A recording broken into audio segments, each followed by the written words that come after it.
Hi guys! For today's video, ayan, so mag-unboxing po tayo ngayon ng ating mga pinamili sa Pure Gold.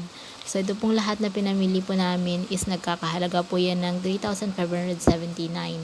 Yan, 0.80. So ito po lahat yung pinamili namin for today. And then nag-resume na rin po yung weekly po na pagdi-deliver ng Pure Gold. Kasi last week, hindi pa sila nakapag-deliver, kaya yun, pumunta kami mismo sa Pure Gold. Pero ngayon, okay na daw yung sasakyan ng Pure Gold, kaya magre-resume na rin ang weekly na pagkuha po nila ng order and pagdi-deliver. So, ang ginagawa po namin ngayon is, ikakat po namin yung mga nakasashay na yan para po ma-display sa store. So, isang tip po para sa mga nag-i-start din po ng isang small store na kagaya po namin, huwag po tayong kumuha ng napakarami. So, make sure po na yung kukunin po natin is sakto lang. Kung baga, mahirap po kasi kapag mag-expire yung mga kinukuha natin. Dami-dami din naman fast moving.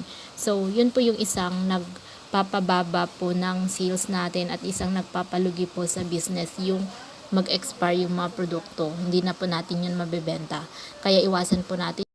Lalo na po kapag konti lang yung capital natin na pinapaikot, kaya kailangan po talaga yung fast moving po yung unahin natin. Pero kapag malaki naman yung puhunan mo at okay lang na marami kang stock, mas maganda po yun. Pero kung kagaya ko na minimal lang yung puhunan, so mas maganda po na fast moving po yung binibili natin, yung madaling maubos. Yun lang po for today's video. Thank you for watching.